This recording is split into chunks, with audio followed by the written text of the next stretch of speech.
Alexandra Ordolis, and I'm here with Dr. Ted Wall, and today we're discussing some steps to effective listening. Great, I'm all Ali. ears, Ted. Thank you.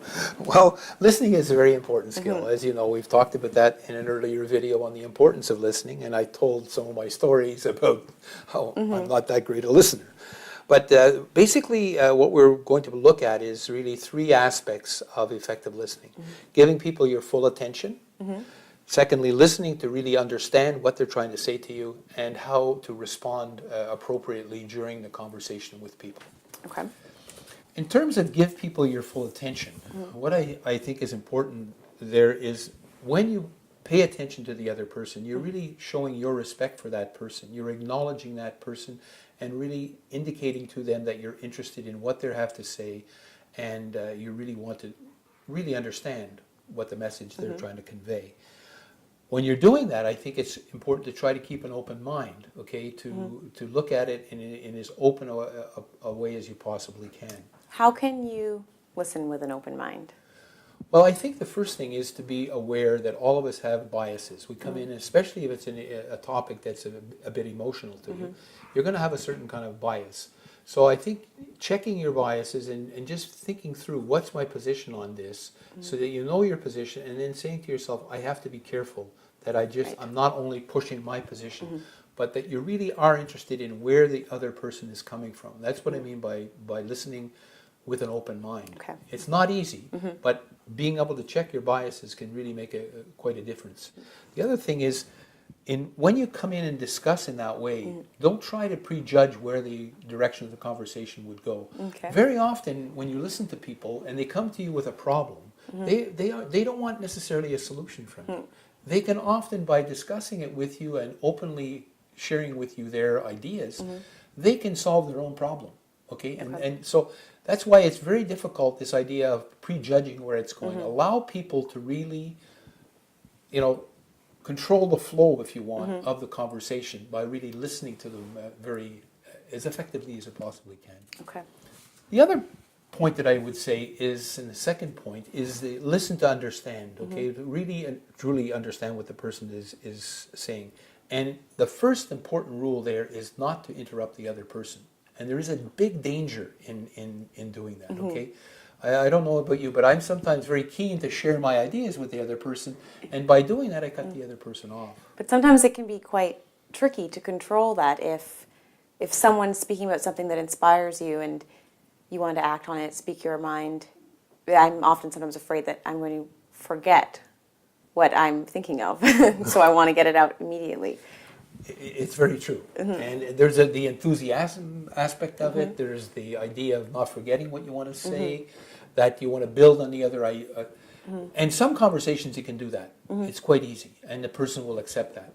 What you want to do, especially if there's any difference in relationship between you, if you're a leader and the other person is not in as high a position in an organization, the higher you go up in the organization, the more you have to listen with respect and really give the person a chance to explain their position. So interrupting can be really a problem there. Okay. If it's between friends and colleagues, then you can interrupt to a certain extent, but you don't want to do it too often because it does limit the communication that's going on. What you want to do is encourage the other person to amplify their ideas, to clarify their ideas. And one of the things that you can do there is, as you're listening, is to say, okay, well, I'm not sure what you meant by that. Can you explain that just a little bit more for me? Okay. And that will allow the person to explain their position so you can understand more fully where they're coming from. Can you run the risk of asking them to clarify too frequently? Yes, there's no question. If every second, you're saying to the person, well, can you amplify or clarify that? But at appropriate times, especially with key ideas where the person explains something, and especially if it is a little unclear, okay, ask the person, can you, clarify what you're trying to convey here? I really want to deeply understand. And that is where you repeat what the other person says sometimes. That can be very powerful, where you say, did I get this correct? Okay, right. and then you say it, and then the other person says to you, gives you some feedback, and so there's an interplay in terms of the communication. The other thing is, during the conversation, if you really want to develop a real understanding, listening for understanding aspect, is really basically to summarize what the other person has said. Up till now, from what I understand, it's this, this, this, and this. Again, what that does is it shows people that you respected their position, you heard what they've said. You may not necessarily agree with everything, but you at least have put down, you know, in the conversation with them, a fairly clear idea of what they were trying to convey to you. So that was the second aspect of it, listening to understanding. And then the final thing is to respond appropriately, and that's where the interrupting a colleague comes in, okay? It's really important, especially when they're trying to, at a key point in the conversation, get a point across. That's not the time to interrupt. Okay. You really do have to listen, and listen with some facial expressions, body language, making sure that you are allowing them to express what they really want to do. And in that time when you're doing that, okay, a lot depends, and I want to go back to this, is the notion of what's the nature of the conversation. If it's really something where people are unloading a problem to you or are emotionally involved about a topic, allow them to vent, allow them to get that across. Okay? Don't try to prevent that.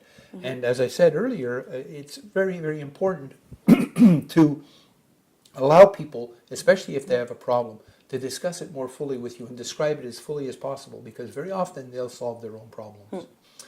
The final point that I would make is this, is that we all have our own stories in our heads that we want to share. And I have found it sometimes difficult when we get into a topic that I say, oh yeah, I've got to tell them this. You know, wait patiently to really tell your own story. Allow the other person to really, you know, share their story as effectively and as fully as they can. Great. Well, if I've been listening correctly, I'll try to summarize what we were speaking about.